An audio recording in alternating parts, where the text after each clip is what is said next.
Hey cats, it's your midsole man EDDBUD here. We're talking summer madness in today's Yay or Nay episode. The heat is really on here in the UK in July, and we have perhaps the most overloaded shoe release schedule ever. In short succession, we have the Adidas ADIZERO PRIMEX 3 STRUNG, the ADIZERO TAKUMI Sen 11 as well, the Brooks Hyperion Max 3, and the Hoka Rocket X 3. That's just a small selection of what released yesterday. I haven't even talked about the Ghost Max 3 yet from Brooks. There was even a small drop of the Fast R3 from Puma as well. You might be able to get some of the women's sizes there. I think another website's got a few of the men's sizes still in stock at the time of making this video. They're probably gone by the time you'll see it. Loads to get through today. Let's get to it.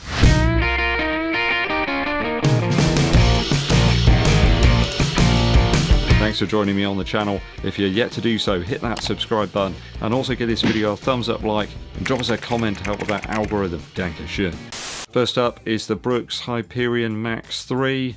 I have some solid info on this one now. We can really kind of get into the nitty gritty of the shoe. Despite the release date being slated as July 14th, I mean, that's at least what I thought it was. It's currently on sale at sportshoes.com and a load of other places. It's a 46mm stack in the heel, 40 up front, and a 6mm drop. They reckon the weight's about 280 grams, so I'm probably looking at about 305 grams or something along those lines for my UK 11. I see this as a Zoomfly 6-like competitor.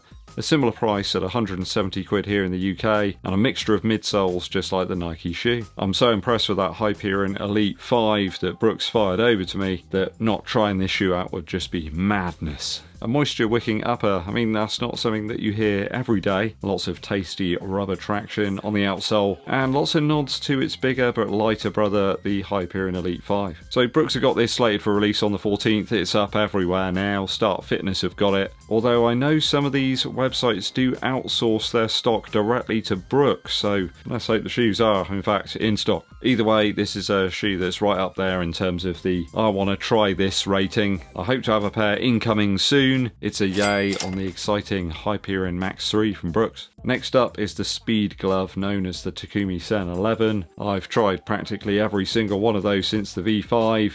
It's appeared with next to no fanfare really. We got an updated take. It has 33mm of stack in the heel as per usual. They reckon on a 7mm drop this time around, so about 25mm in the forefoot. A weight of only 188 grams. So, you know, we're in that low, under 200 gram category for my size. Might just about make it in there. I mean, let's not forget that Asics and Puma have really pushed things downwards in terms of weight with the Metaspeed Sky Tokyo and the Fast R3. How they're doing it, I don't quite know. It's quite astounding. The Sen 11 features the same type of build in the upper and outsole as the superbly cheap Adidas 9, though with 5mm extra heel and forefoot stack to perhaps accommodate some of those longer sorties. 12 grams difference between the Sen 11 and the Adidas 9. That isn't bad when you think about it, considering the extra stack and the carbon infused energy rods that you don't have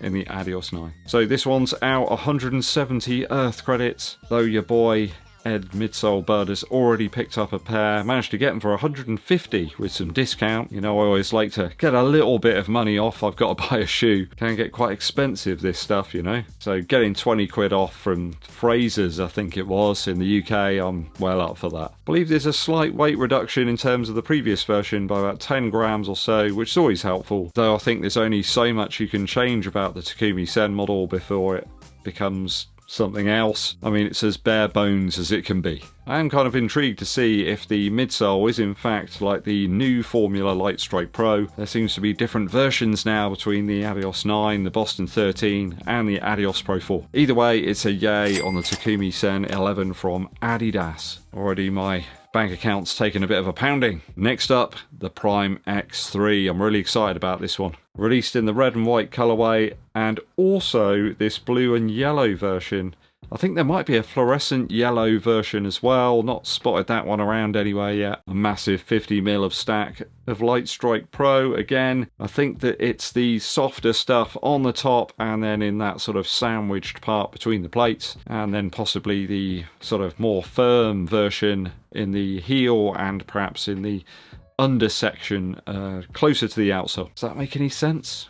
I think you probably understand what I'm on about. I've shelled out 220 notes on these already. They are on the way, so it is a yay. You know, help me out with the outlay here. Please hit that subscribe button. Drop me a super thanks or become a member or something. It helps to keep the shoes rolling in for those honest reviews. 50mm a stack, 43 up front for a 7mm drop. Most sites are suggesting it's about 285 grams. So I'm keeping my fingers crossed for something that's around about 310 grams for my UK size 11. I mean, that'll be more in line with the GOAT original STRUNG model of the shoe. Wasn't so keen on the more bulky version 2. It was still a good shoe, but it was just too heavy for my stick-thin frame. So either way, it's a yay on the Primex 3. It's coming soon, hopefully in the next couple of days. Last shoe for you today is from Hoka. We have a new updated version of their super shoe, the Rocket X. This is a third version, now with a maxed out racing stack and a double layer of PEVA foam. Lighter than the CeeLo X1 2.0, though the upper has been updated here to mimic that shoe, so we've got similar styling. There's a symmetry now to the Hoka race shoe lineup. Rocket X2 is a fun and fast option, which proved to be rather durable actually, and a good winter warrior for me. I really like that upper. It didn't take on too much moisture. It's nice and flexible and thin though. This features a 7mm drop, the sample size weight of 227 grams. So that means it's a slightly higher drop than before, though I read stats on the Hoka Rocket X2 and 3, they're all over the shop. Everyone seems to have different sort of numbers. Some people are saying it's a maxed out heel now with 40mm, so a bit more stack in the forefoot and in the heel this time around. It still has that rocker though, a very beveled heel section where the curve starts quite early, and it starts even earlier there in the forefoot. Last version had a glove-like upper, so I'm hoping for more of the same here. That was a good shoe on my foot. They call this upper material warp knit, which is a single layer design. We still have the winged and forked carbon plate sandwiched between the two section of foams, and improved outsole rubber. I hope it's still that sort of slightly tacky and sort of sticky stuff that was on the Rocket X2. I always wish that the Rocket X2 had a touch more midsole stack, as most of the foam back there was in fact cut out. So it felt a little bit strange back there. Always just left me wanting a little bit more sort of compression. I'm glad to see Hoka sticking with the same sort of design ethic here though in the Rocket X3, minimising the weight further with this third version. I'm going to hang fire though and see if the change in midsole stack alters the feel. I did like that 5mm drop. Does seem to work for me, same as in the Metaspeed Sky series. So it's a possible yay on the Rocket X3. Just want to see a few more reviews and also let the bank balance go up a bit as well. So all in all, that's 150 notes for the Sen 11, 225 for the Primex 3, I mean 170 for the Brooks, 219 for the Hoka. I have to save some cash somewhere, people. I mean, it's possible that Brooks might help me out on the Hyperion Max 3, but it's not certain on that. If not, I'll just have to fork out for it, right? Please do drop a super thanks or become a member. It does help me to continue producing some of these reviews for you. Let me know your thoughts and opinions on all of this lot down in the comments.